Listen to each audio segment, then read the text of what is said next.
A very good evening to you, and as always, we are glad that you choose to keep us company on this last day of the work week. I'm Charotich Bernadette, ready to bring you up to speed with all the news making headlines across the globe. And as you know, we are all about the business. Here's a glance of all the news creating waves in the business world.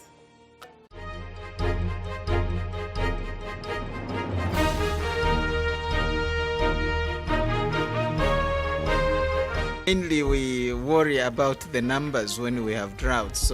World Food Day update. The world's final push towards zero hunger.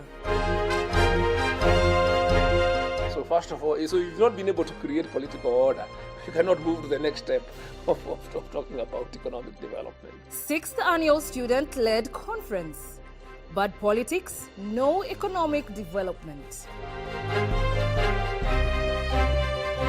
Women's Entrepreneurship and Innovation Summit 2018.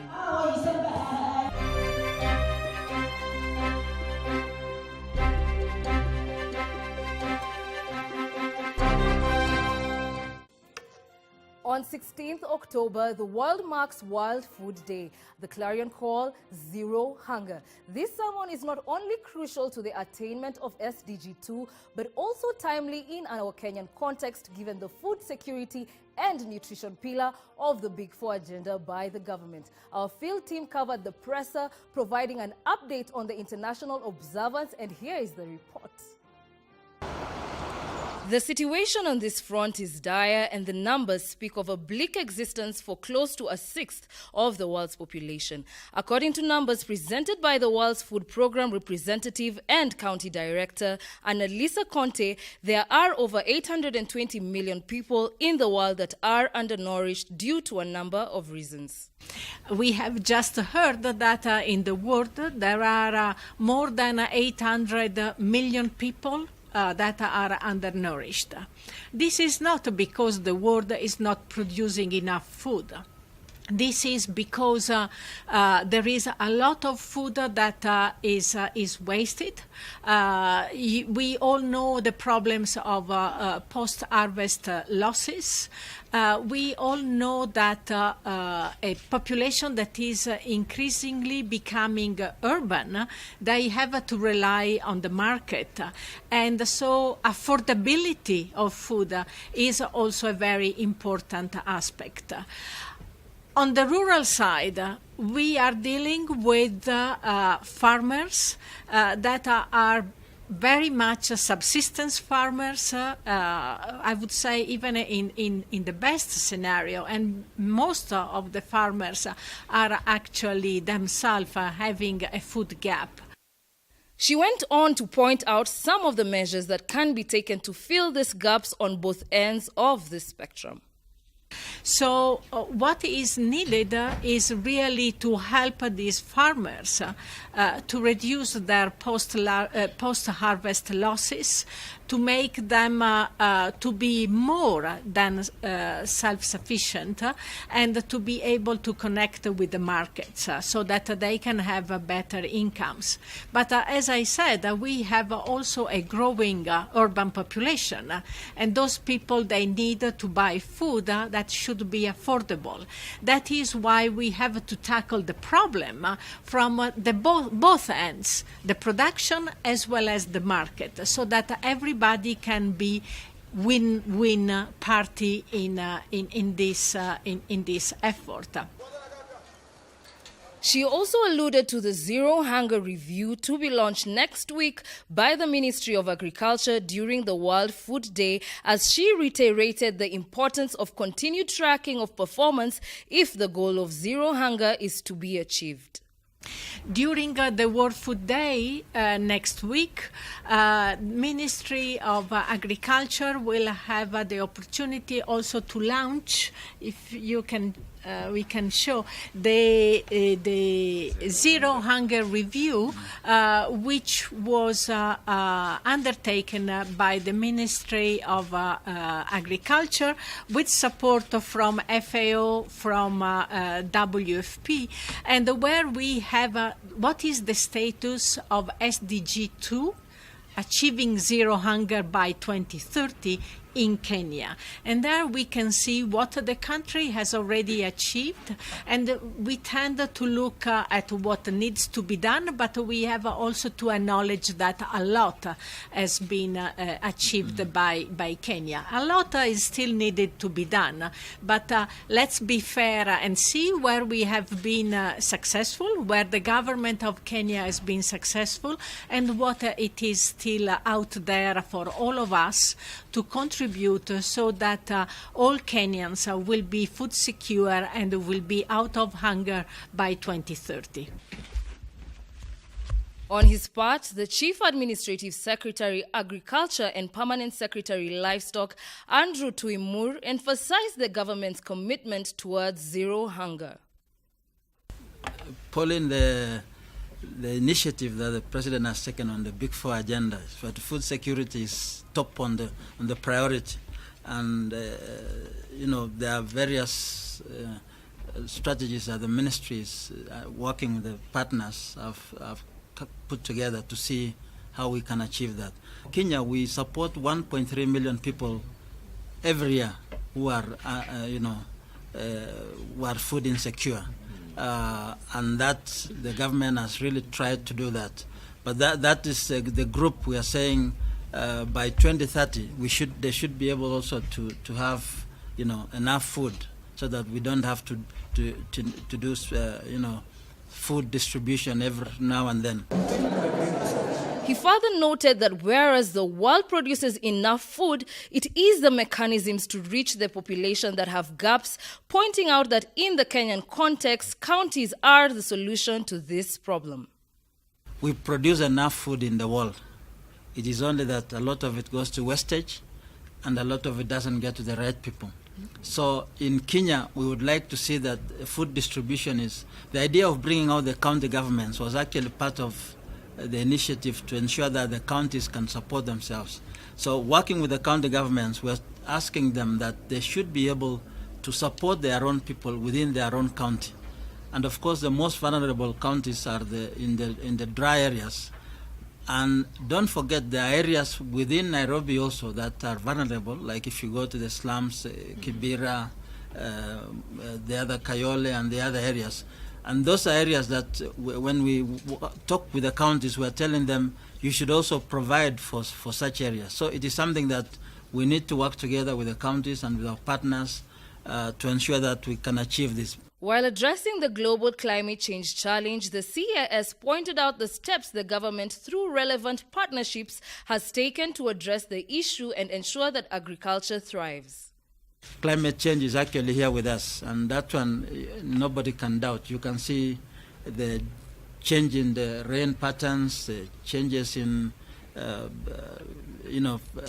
flooding that is going on, the droughts that have become almost perennial. And so we have to find a way. As a ministry, we have incorporated issues to do with the environment in almost every aspect that we do. And we have a program now that is the World Bank is through the World Bank assistance called the Climate Smart Agriculture that is almost in all the counties, which is securely enrolled into place. And of course, working with our partners and the other stakeholders, because this is something that is here with us and we cannot run away from it. Every day, 820 million people in the world have no idea where they will get their plate of food from. That is 1 in every 6 people. Closer home, 1.5 million people have to depend on food rations lest they starve. As the world pushes towards zero hunger, measures to curb food wastage and prices must be found not just as a matter of urgency, but as a matter of principle as well. Nations have been reduced to paupers thanks to bad governance. Economies brought to a grinding halt because of the sins of the political elite. This formed the basis of deliberations during the 6th annual student-led conference at Hekima University College. Our field team was present at the conference and brings us the following story.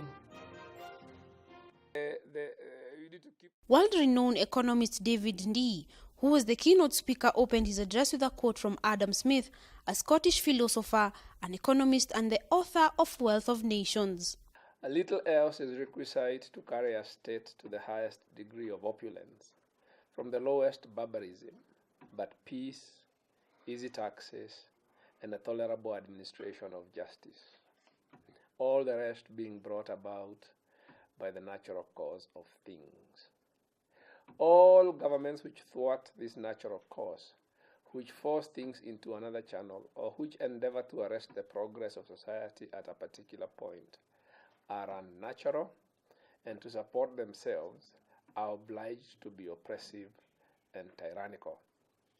This autocrat with a lot However, the economist was quick to point out that though Adam Smith simplistically captured good governance, it is not an easy undertaking, and therein lays the root of our failure as a continent. easy as it sounds, and that's the point I want to make. You know, just what people call, when you say that maintaining peace, you know, sort of economic stability, sort of having a system of justice which works. Those are not easy things to do. Otherwise, you know, we would be living in utopia. Yeah, those are the things that's where most of our failures is. If you look at this continent, it's largely in that realm. So the fact that he makes it sound easy in itself is actually where political leadership fails most. That no proactive role. He went on to point out the Japanese success story, which can be traced to its political reform. Japan's economic modernization is actually attributed to the political reformation called the Meiji Restoration, which was itself a political modernization project that unified Japan and a sort of constitutional monarchy and created what would today actually, for the time, a fairly sort of progressive democratic constitution. He was very clear on the role of the political class in the creation of an enabling environment for economic development. Of course, the role of political leadership is first and foremost to maintain or create political order. And it stands to reason, it's fairly obvious that you cannot develop economically in an environment of political disorder. So, political chaos.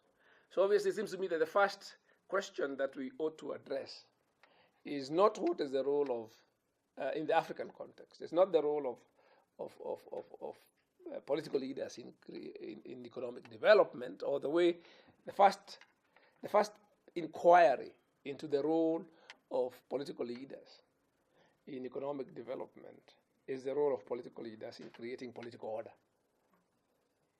Because that's the first thing you have to do, it's a precondition. So first of all, so if you've not been able to create political order, you cannot move to the next step of talking about economic development. So I think the disorder stops you right there. In his wisdom, he noted that two major things should preoccupy African leaders with the current state of things: food and jobs. Yeah. So if you ask what challenges should be preoccupying African leaders, and us as intellectuals as well, is food and jobs. That's simple. For Africa to realize her full economic potential, its political house must be put in order, and this calls upon each and every son and daughter born on the cradle of mankind to take up their place and push for good governance across all political spheres. For BrandPlus TV Business News, I am Daisy Wambua.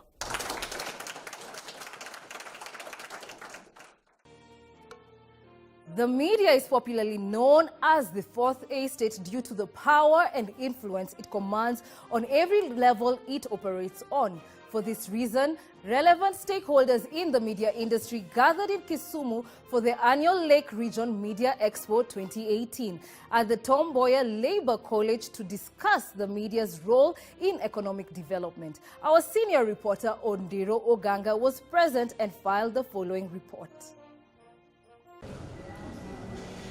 One by one, the speakers of the event took the podium drumming one course: the media must give people news they can use for economic development.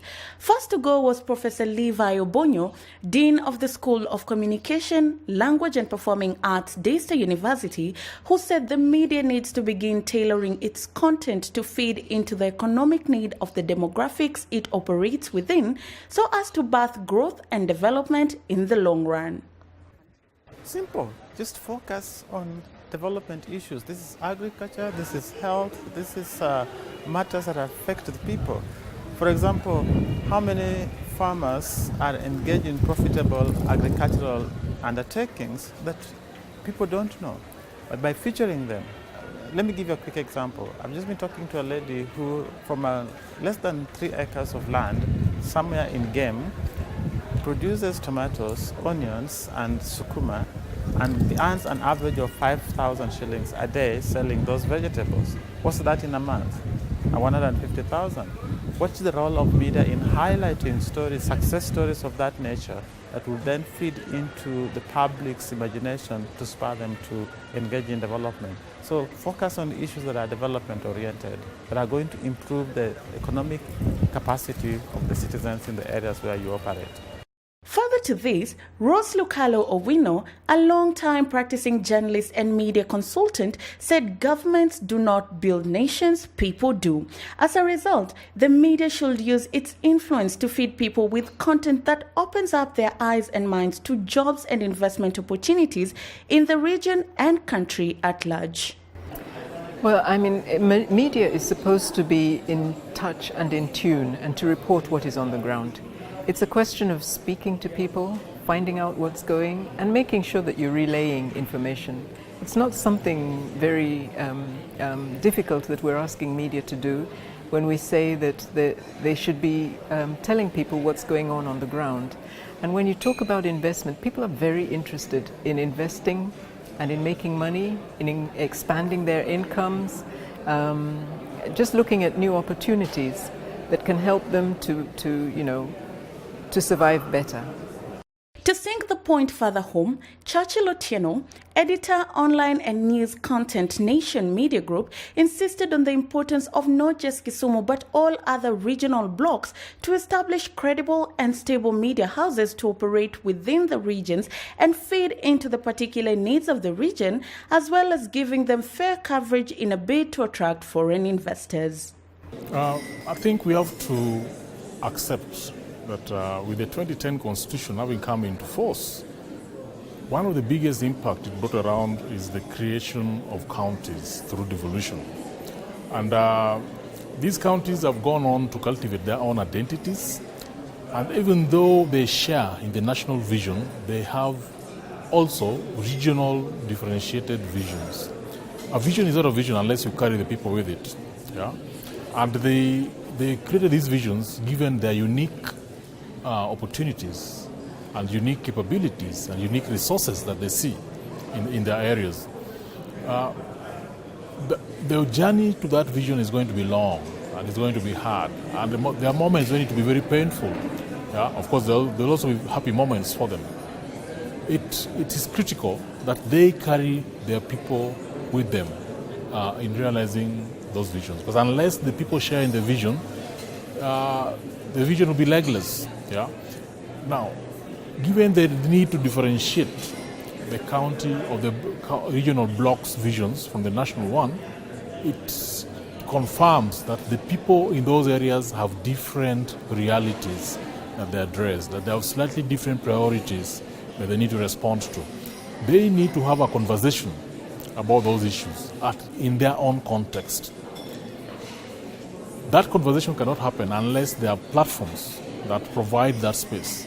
Hence the need for localized media that are effective, that are robust, that are adaptive, and can respond to that need. While Churchill makes a solid point in the establishment of regional media houses, many still opt to shy away from it as it is an expensive venture. To this end, Rose Lutalo says it's equally time the media needs to evolve and think of alternative ways to monetize so as to equally create jobs in the long run. I think we're just asleep. Really, we just need to wake up.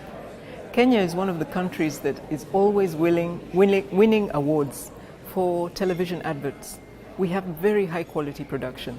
We have all the techniques, whether you talk animation, whether you talk sound, graphics, film quality. We have good, well-qualified people. But we're not bringing this all together into an industry.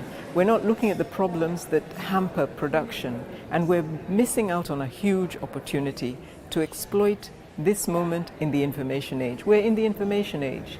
Information carries currency right now. I spoke about an example of a Nigerian film that just got bought internationally for 10 million shillings. Not a very high budget film either. If you go down River Road in Kenya, go to Riverwood Academy, as we call it, our Hollywood, people are making money, but not in a coherent way. And I think this region is ripe to exploit that opportunity. It has a tradition of song, of dance, of very strong cultural engagement, And if we bring this together in a structured way, we can create products that the whole world will want to see. As day one of the Lakeside Regional Media Expo comes to an end, journalists have been left with a challenge to go back to the drawing board and examine both their structures and strategies so as to ensure moving forward they place people at the center of every story. This is supposed to nurture and empower people both socially and economically moving forward. Reporting for BrandPlus TV from Tom Mboya Labour College in Kisumu County, I'm Ondiro Oganga. On that reflective note, let us head on for a short commercial break, but do stay with us as we still have more news items lined up for you on the other side.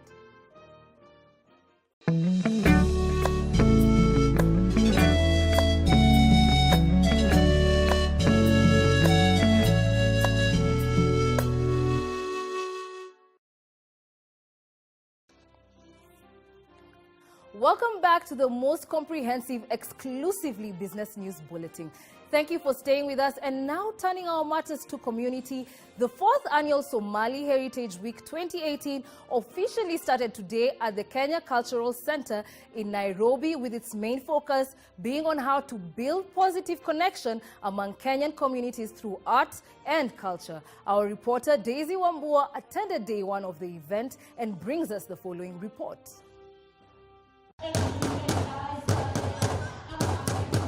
The Somali Heritage Week is a two-day festival of arts, culture and educative events which is designed to celebrate the rich and diverse Somali culture in the different dimensions and complexities of Somali identity in East Africa.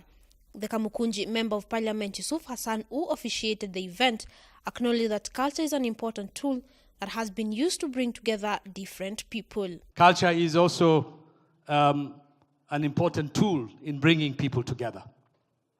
Although, when you speak of culture, culture is what makes you a distinct, what makes you different from another person. But at the same time, culture is a tool that we see being used to bring us together. He continued to point out that the Somali community has become key players in the country due to the extended stay and subsequent contribution to the economy. We are playing a prominent role in the economic growth of Kenya. Eastleigh is the second largest business hub in our country, contributing to our economy in terms of taxation, in terms of trade, in terms of lifting up our economy and our well-being as a nation. While addressing the education crisis in the northern part of Kenya, various stakeholders from the Somali community, led by Hassan Abdubadida, a principal at Bawako Secondary School in Wajir County, noted the root issue that created the current situation. After colonial time, that's post-election, post-independence, you realize that also the element of marginalization took place. The region was marginalized because of political irrelevance, because Kenya happens to give a path to a region that is politically relevant, because the place was sparsely populated, so they did not give a lot of weight in every aspect. What I'm saying is we have historical problems that affects us. We also have, even after colonial masters, we have the Kenyan government itself has not yet taken education serious. Because how do you transfer a teacher? Because there is an insecurity in a place. And similar insecurities are taking place everywhere, and you do not also shift or transfer, you don't transfer staff. So you see, still there is that element of marginalization. Several obstacles that have continued to hinder the progress of education in the region were pointed out, key among them being shortage of teachers. The school is understaffed. From the beginning up to today, we were supposed to have 30 teachers. We only have 13 teachers. There was infrastructure problem. We were heading schools where we only have a class. There's no administration block. There are no even sanitary facilities. We don't have a lab. Schools are doing KCSE and KCP, and they don't even have a laboratory. So you find that infrastructural constraints, starving problem. A school is started, the way professor says, with one principal and one teacher. Mohamed Gulaid, the CEO at Frontier County Development Council, pointed out the various programs that are being initiated to improve the education sector in the northern region of the country in an effort to contribute the attainment of the industrialization goal by the government. Most of our schools now must start getting equipped with all the technical equipments that they require. The educational pathways that have been mentioned in the curriculum are three, basically. One is the technical pathway. The other one is what they call the social and other forms of, non-technical educational system. And finally, arts and more on the entertainment side. So they have divided into those three pathways. Speaking to Dr. Auma Obama, the founder and CEO of Sauti Kuu Foundation, she highlighted some of the ways through which the marginalized areas can be incorporated in the economic front through education. The first thing the government would have to do is make sure it becomes included. It becomes a priority in the government's agenda around education and around development. Education and development go together. So if you want to create development in the northeastern region, you also have to bring education so that people have they're equipped to be employed, be it a white-collar job or a blue-collar job. And actually, the greater need, in my opinion, is for blue-collar jobs, meaning technical vocational training, so young people that can help build the community literally by creating structures and infrastructure in that region. For the northern region to make significant contribution to the economy, all stakeholders must spare no efforts in ensuring that quality, timely and relevant education is made available to this demographic. For BrandPlus TV Business News, I am Daisy Wambua.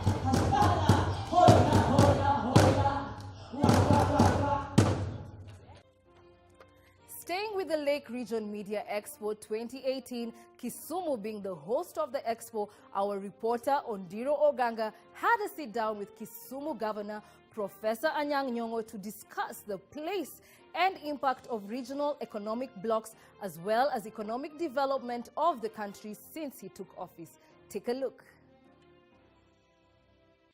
When you're leaving Nairobi or whatever place you're driving from, coming to Kisumu, there's one thing that you will not fail to notice: how Kisumu County is clean, spotless city. And today, we sit down with the man behind this success, Governor Anyang' Nyong'o, just to tell us why it is important to streamline systems in the county government, and starting with the most basic, to attract investment in the counties. Thank you very much, gentlemen, for making time. Thank you, my dear. And I would like us to begin by talking about the expo, because that's why we are here. And the key reason why we are here is to talk about the place of the media in enhancing economic growth in a given region. Why is it important to have such conversations? I think it's important to have such conversation because it is the media through which we communicate to society. For example, in the Lake Region Economic Bloc, people would want to understand why we thought of Lake Region Economic Bloc, what use it is to the people. Each governor has a 5-year term within which to do something to his or her own county. Why should a governor then be concerned about what happened in other counties, the Lake Region Economic Bloc? The first answer is very clear. These are contiguous counties. They share borders. They share natural resources. They share means of communication. What happens in a neighboring country could easily affect you. For example, Kisumu and Nandi. As soon as we came into office, Governor Stephen Sang and myself, and Kisumu and Kericho, as soon as we came into office, Governor Chepkwony was having his second term. But the three of us had a problem in the common border. So I had to rush to Kericho one morning, have breakfast with Governor Chepkwony, and ask the governor, what do we do to stop these clashes? And it so happened that Governor Chepkwony was in Jubilee, I was in NASA, but we both said that this is a common problem. Politics apart, we must sort it out. We called Governor Stephen Sang. He was of the same mind. That same day, we went to the border to talk to the people, and we started a process of understanding, reconciliation, and peace, which has worked very well. Just one example. When it comes to economic development, we realize as governors that economies of scale does a lot to economic development.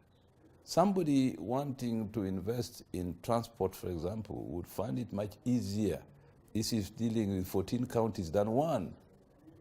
Because if you're dealing with 14 counties, you have a longer route to travel than just one county. That's a basic lesson in economics. The development can sometimes take place much better with bigger economies of scale. The same reason why the East African Community was established, the same reason why the European Economic Community was established too. That is the logic that we're following in the Lake Region Economic Bloc. Mm-hmm.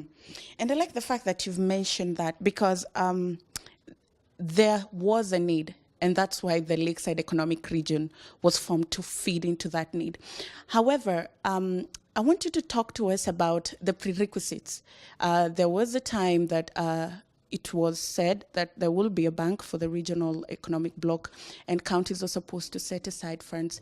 Talk to us about how the regional economic bloc is set to work. There was not just a time that it is now that we are talking about that. Well, when we were officially born, really, in Kakamega in March, when we met and formally created the Lake Region Economic Bloc, we said we had three major aims. One, to strengthen cooperation among ourselves as country of the Lake region, the lake being a common factor among us all.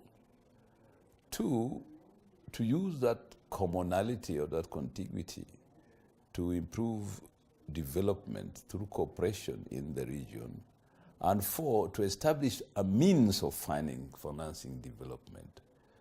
Remember, when Kenya became independent, Kenyan government established very many state corporations. Among them were banks. Industrial Development Bank, Kenya Commercial Bank, Agricultural Finance Corporation, because we cannot have development without a means of financing it. The same is true of the Lake Region Economic Bloc. Remember, our constitution says there are two types of government in Kenya, separate but interdependent. So we are separate from the national government. So since we are separate from the national government and we are interdependent of the national government, we, like the national government, must find our means of financing our development. The national government will only be too happy. So we cannot depend just on the division of revenue bill from Nairobi to give us money every year. We have to depend, one, on a bank like the Lake Region Economic Bloc in which we invest and in which we can borrow and which we can use for financing development. Hence, it is both a commercial bank and a development bank. And secondly, we must depend on our own revenue. We raise our revenue. Where we decide where to invest that revenue. We invest it in our bank rather than somebody else's bank, so that we can be as much as possible self-reliant in financing our development. I'm saying as much as possible, not totally, because totally would be unrealistic. Some would argue that formation of regional blocks is kind of segregating some regions in their own small cocoon. But I would like you to talk to us about the importance of any region, not just the Lakeside Region Bloc. Why is it important for all the regions in the country to come together and form their own regional blocks? It is not a must that all regions must form a bloc. If certain areas feel they don't need a bloc, that's okay.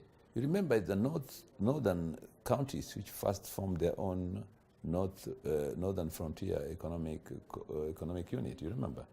And by the way, the donors found that cooperation among the northern counties very useful because those counties are very donor dependent. When they came together, the donors fund is much easier to deal with them as a block rather than individually. Again, the same economies of scale apply. Now, ours has been a block born out of necessity, not born out of sentiment, not born out the need to segregate ourselves from other people, no. We are still members of a council of governors. We welcome anybody who wants to join the bloc, but then not everybody can join because the bloc was based on the principle of contiguity. That's why it's called Lake Region. You cannot run away from the objective fact that we have a region which is around the lake, where counties are contiguous, where in future, maybe, even the idea of counties may disappear, and the bloc itself becomes the main thing. Even today, when we make the assemblies will say, rather than bring us together here to discuss matters regarding the bloc, why don't we have just a small representative assembly as the bloc assembly? Just like the East African community have the East African Legislative Council. Imagine people are thinking that fast. And mind you, the bloc has only existed for months, so you don't expect it to do too much. But within the months we have existed, I think we have performed beyond my expectation. Mm-hmm.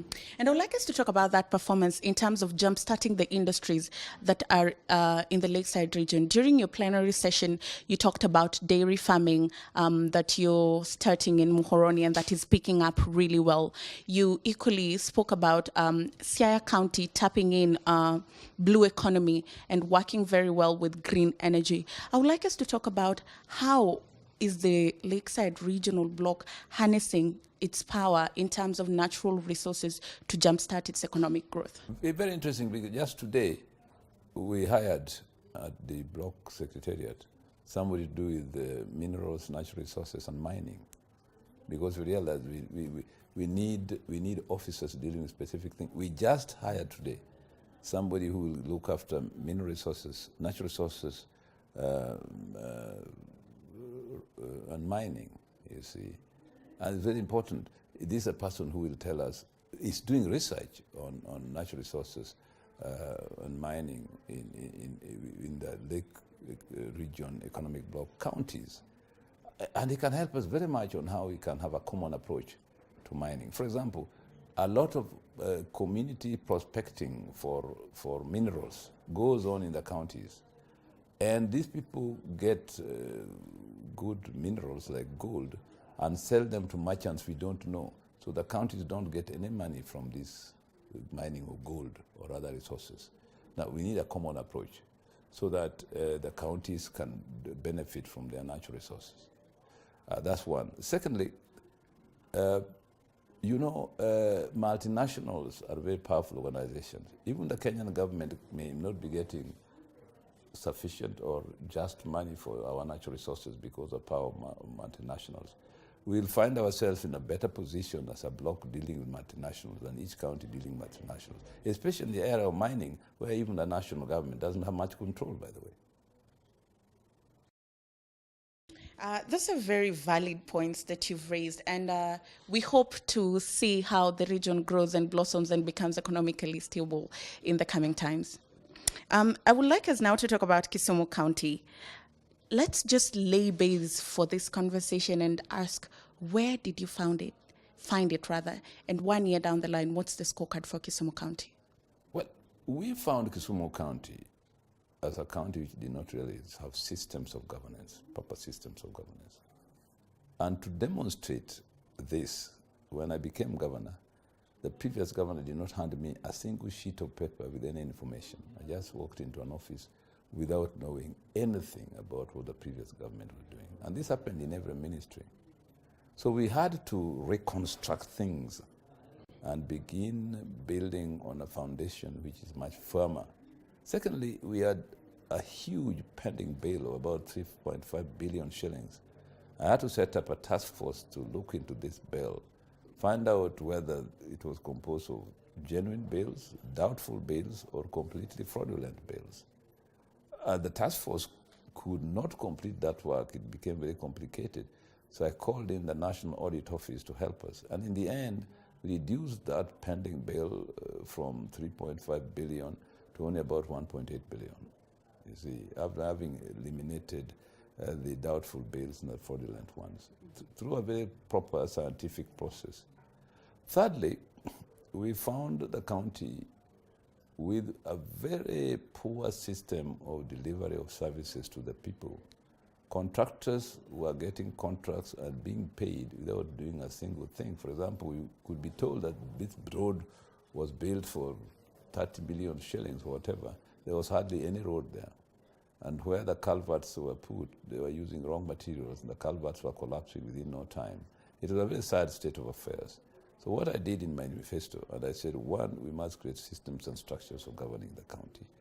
We must begin rebuilding the social infrastructure in the county.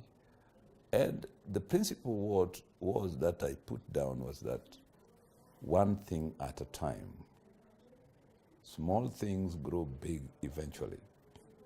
So we were not going to begin by huge things, but making correction with things that can make the county grow with the resources that we had. And by the way, when we came in, the previous government already had received money and a budget, and quite a bit of that money had been misused, so we had to conserve what we had and also get some resources from the donor community and do these things. Now, what you see happening in Kisumu is a very simple story. There was an organization here called Kisumu Urban Project. What was Kisumu Urban Project, or KUP? Kisumu Urban Project was a project started after a loan to the Kenyan government by Agence France de Développement, which is an agency of foreign development, from the French government. Let me put it this way. It was a loan to the Kenyan government to be implemented by Agence France de Développement. Then the Kenyan government gave this loan to Kisumu municipality then in 2012 as a grant to be implemented by Agence France de Développement. Agence France de Développement then set up, together with the Kisumu Municipal Council, Kisumu Urban Project, very closely managed by Agence France de Développement. Okay. Now, the idea was that this 4.5 billion shillings should be used over a period of 5 years from 2012 to 2017. And it would do certain things, build roads, build some schools, build some health facilities, build 3 markets, and it would be over. When I came in 2017, September, the loan was coming to an end. The markets had not been built. The roads had not been built. The health facilities had not been built. And the only thing that had been built are schools which were not completed. So the French said, well, at the end of the year, the grant will be finished. So I said, well, before the year ends, Kisumu Urban Project must be revived in earnest. And that's what we did. And we started work with roads, health facilities, and so on. And then secondly, I then wrote to the Treasury and saying, well, this loan was a Kenyan government. They can't go back. And I gave reasons from proper research. And then, and also Meza Agence France de Développement in Nairobi, I said, markets are most important socio-economic activities. You can't give us a loan or a grant as far as you're concerned. And take it away before you do it. The 5 years is not written on stone. You can change it. You can add 2 more years to finish this thing. Finally, the Treasury saw my side, and just last week they agreed, so we're going to do the markets. In the meantime, I was given a 1-year extension to finish the roads and the health facilities, and we have done it. Great. The next thing, of course, part of that was to decommission the Kachok Dam site. What we did with regard to keeping the city clean was very simple. We started the Kachok Dam site, which people think could never be done, and we said, in order to keep the city clean, let us not give a contract to a big company. Let's take the women and the young men in town who don't have jobs, give them contracts. You clean from here to here. At the end of the week, you'll be paid 500 shillings a day. We don't care whether you work the whole day. If you can do it in 2 hours, no problem. What we want is clean streets. What we want is drainage opening. And people went to work. Within a matter of a month, Kisumu was clean. And it has remained so up to now. And I like the fact that Kisumu is clean and it has remained so up to now.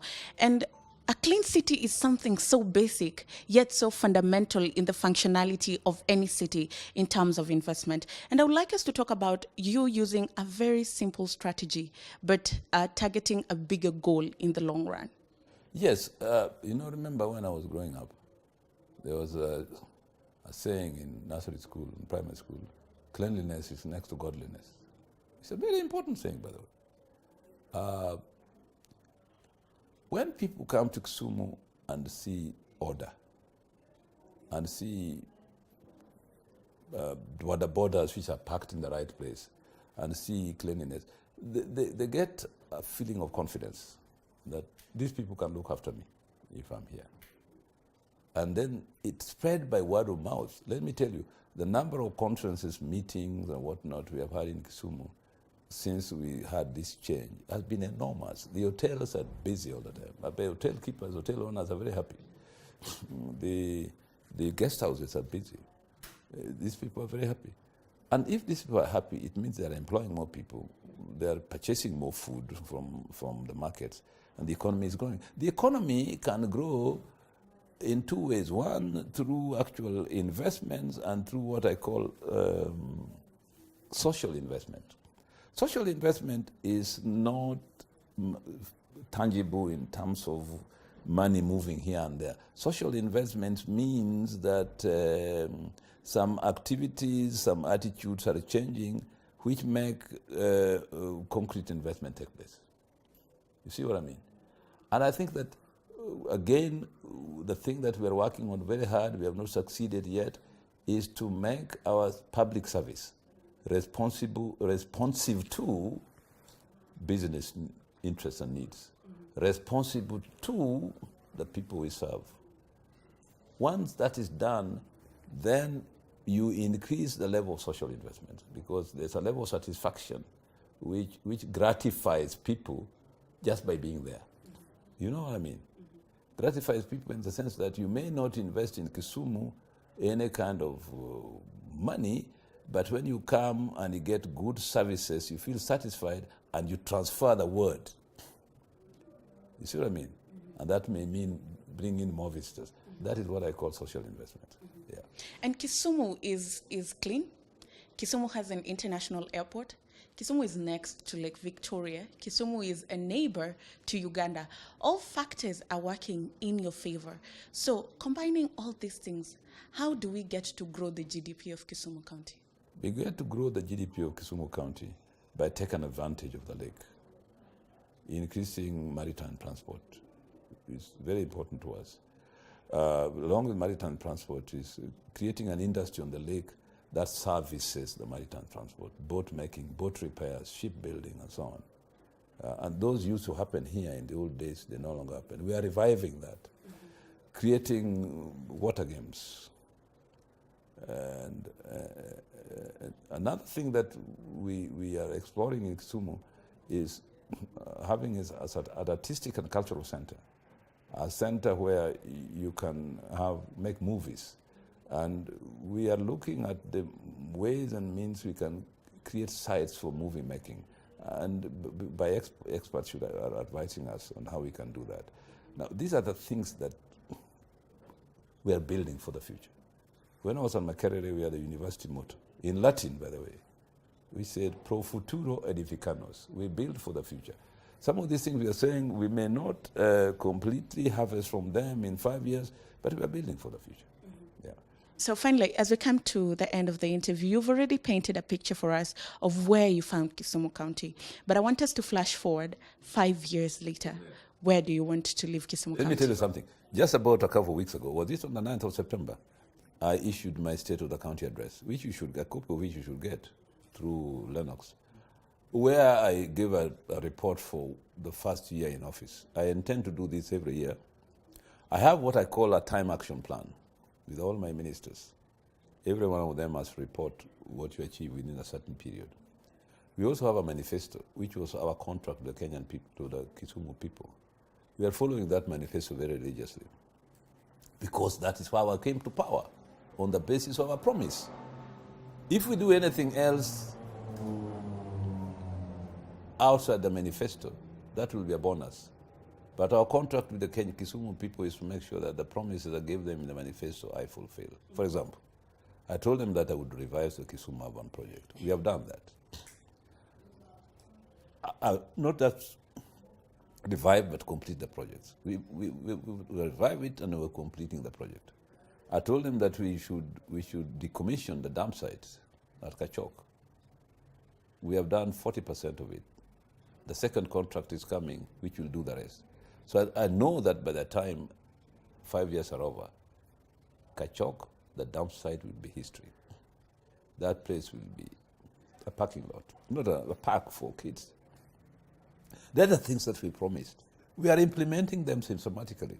5 years from today, I'll sit back and look, okay, have we fulfilled the manifesto 90%, 80%, or 100%?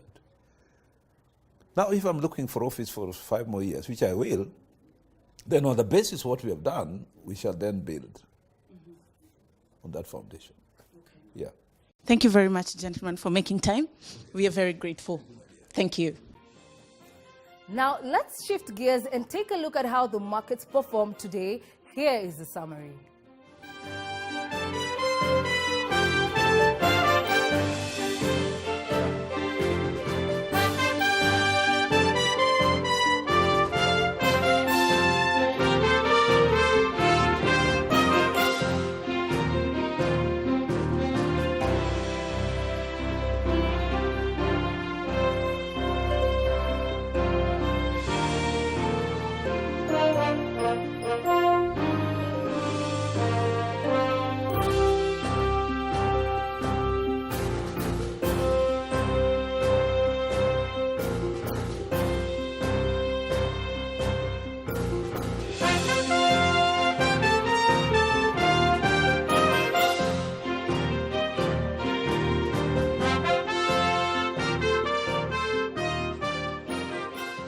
That is a run-through of how the markets performed, but for a more in-depth analysis of the same, tune in on Monday through Friday at 8 a.m. for My Next Big Bet with Rachel Nderitu and Karanja Daniel. Now let's take a look at the weather, and here is the report.